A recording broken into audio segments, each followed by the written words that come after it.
Hello, Radhe Radhe ji. कैसे हैं आप सब? आशा करती हूँ कि गौ माता की कृपा से आप सब ठीक होंगे। मैं भी ठीक हूँ।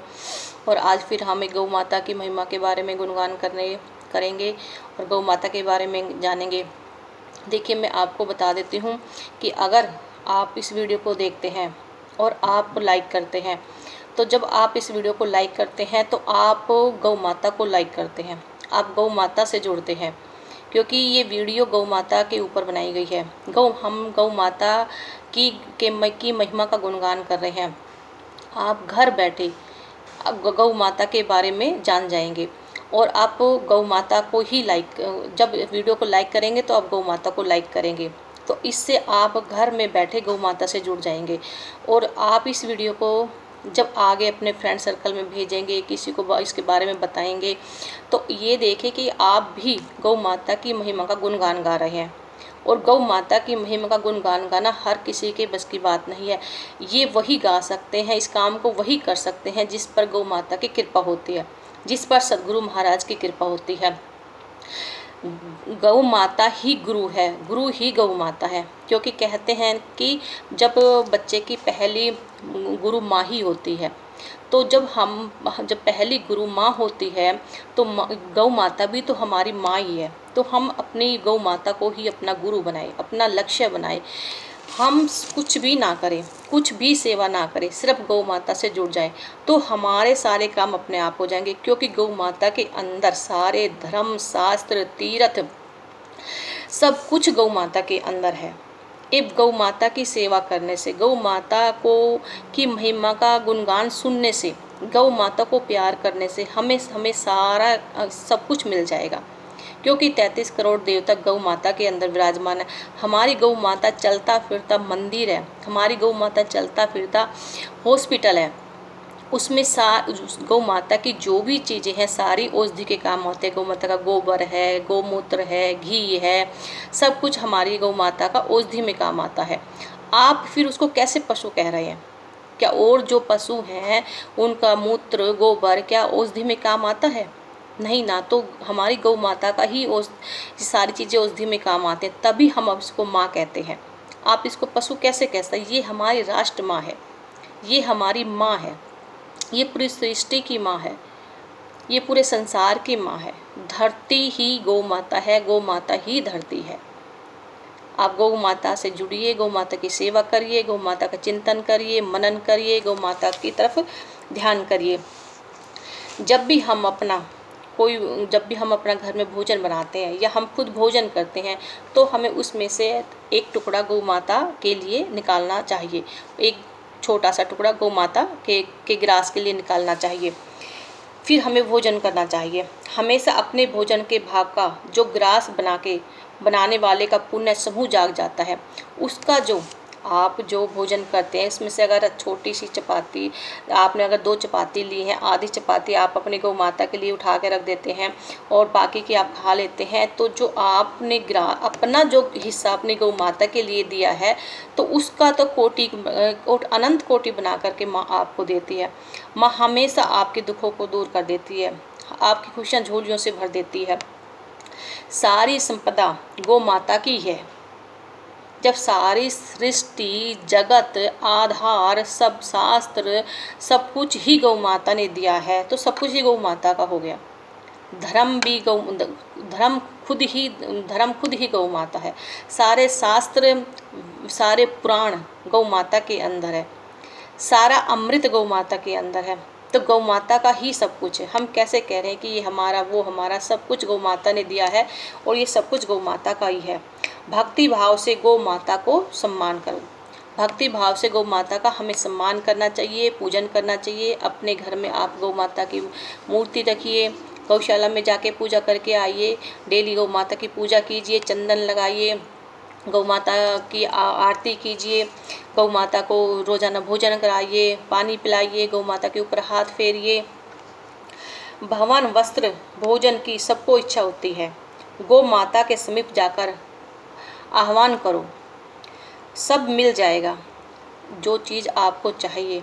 कई बार हम कहते हैं, जब हमें कोई चीज़ की आवश्यकता होता है तो बच्चे क्या करते हैं, अपनी मम्मी के पास जाते हैं कि हमें ये चीज़ चाहिए, तो माँ उसको दे देती है। यहाँ पे शास्त्र कह रहे हैं कि आपको अगर कोई भी चीज़ चाहिए तो आप अपने गौ माता के पास जाइए, गौ माता से कहिए कि माँ मुझे ये चीज़ चाहिए, और फिर गौ माता के ऊपर हाथ फेरिए, गौ माता को प्यार करिए, दुलार करिए। हर माँ अपने बच्चों की इच्छा पूरी करती है, हर माँ अपने बच्चों का संकट दूर करती है। भोग और योग का संगम गौ माता ही जानती है। पापी अधर्मी इसको नहीं पहचानते हैं। जो पापी होते हैं वो अधर्मी होते हैं, जो वो धर्म को नहीं जानते हैं, वो गौ माता की महिमा को नहीं जानते हैं।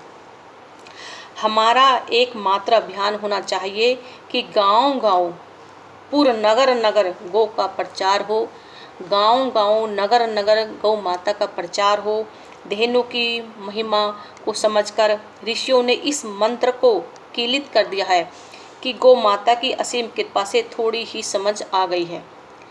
हमें जो धर्म शास्त्र, जो हमारे साधु संतों ने, ऋषि मुनियों ने जो लिखे हैं, वो गौ माता की कृपा से लिखे हैं। उन्होंने गौ माता का दूध पिया है, उन्होंने गौ माता का मक्खन खाया है, दही खाई है। गौ माता की कृपा से उनको इतनी समझ आई है कि उन्होंने शास्त्र पुराण ये सब लिखा है। ये धर्म जो इतने हमारे सारे वेद लिखे, वे शास्त्र लिखे गए हैं, जो हम इतने भागवत गीता लिखी गई है, ये सारे जो शास्त्र हैं वो हमारे ऋषि मुनियों ने लिखे हैं गौ माता का दूध पी के। गौ माता का दूध पी के ही उनको, उनकी शक्ति जागृत हुई है। दान धर्म सत्कर्म अनेक हैं, इन पर मोहर तो जगत की सिरमौर विवेक वाली गौ माता ही लगाती है।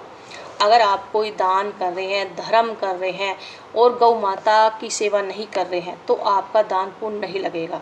अगर आप गौ माता की सेवा कर रहे हैं, फिर कोई दान पुण्य कर रहे हैं, तो उस पे मोहर हमारी गौ माता ही लगाती है। सारे प्रमाण एवं गवाही का काम भी गौ माता करती है, और वही माता आज त्राही त्राही मचा रही है। बचाओ बचाओ मचा ऐसा पुकार रही है हमारी गौ माता। जो नारी कुलशील वाली होगी वही गंगा की धार की पूजा करेगी। गंगा की रक्षा तो केवल नारियां ही कर सकती हैं। शिव के समान ही श्रेष्ठ वृक्षों की प्रभुताई है, जो सव्य विष का पान करते हैं एवं और जनों को अमृत पिलाते हैं।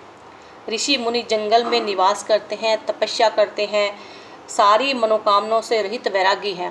उनकी कोई मनोकामना नहीं होती, वो वैरागी होते हैं। उनको सिर्फ भगवान का भजन करना है, उनको सिर्फ गौ माता की सेवा करनी है। पहले हर साधु संतों के आश्रम में गौ माता होती थी, वो गौ माता का दूध पीते थे, उनकी स्मरण शक्ति बढ़ती थी, उनकी अंदर की जो हड्डियाँ थी वो वज्र के समान हो जाती थी, और गौ माता की सेवा से ही वो सारे अपने काम करते थे। गौ माता की सेवा से ही उनमें इतनी शक्ति आती थी कि वो हर मुश्किलों का सामना करते थे। और आज हम अपने गौ माता के बारे में बिल्कुल भी नहीं सोच रहे हैं। गौ माता के बारे में सोचिए, गौ माता की महिमा को जानिए, और कल हम आपसे फिर मिलेंगे। और आप इस वीडियो को शेयर कीजिए, लाइक कीजिए। लाइक आप करेंगे गौ माता के लिए। अगर आप लाइक करते हैं, शेयर करते हैं, सब्सक्राइब करते हैं तो गौ माता के लिए करते हैं। इससे आप गौ माता से जुड़ जाएंगे और गौ माता की महिमा आपको सुनने को मिलेगी। जब गौ माता की आप महिमा को सुनोगे तो आपके अंदर भी कुछ भाव जगेंगे गौ माता के प्रति। आप गौ माता के प्रति सेवा करने के भाव आएंगे। आप भी सोचेंगे कि मैं भी घर बैठे जब गौ माता की महिमा सुन रही हूँ तो कुछ ना कुछ ज़रूर गौ माता के लिए करूँ। और जब आप इतना सोच लेंगे तो गौ माता आप पर कृपा करेगी। आप ये मत सोचिए कि गौ माता मेरे लिए, मैं तो घर में बैठी हूँ, गौ माता मेरे बारे में कैसे सोचेगी। वो माँ है, वो हर बच्चे की महिमा को जानती है। माँ कहीं भी होती है, वो अपने बच्चे को वहीं से पहचान लेते कि मेरा बच्चा अब मुझे बुला रहा है तो मुझे उसके पास जाना चाहिए। यही तो माँ की ममता होती है कि माँ कहीं भी बैठी होती है, उसकी ममता उसको वहीं से पुकार लेती है।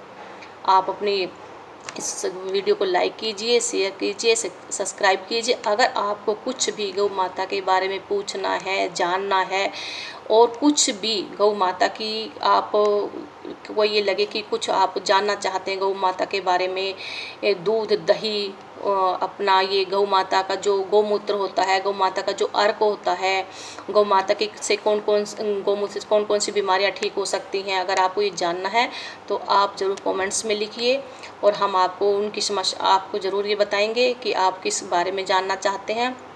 और इसी के साथ राधे राधे।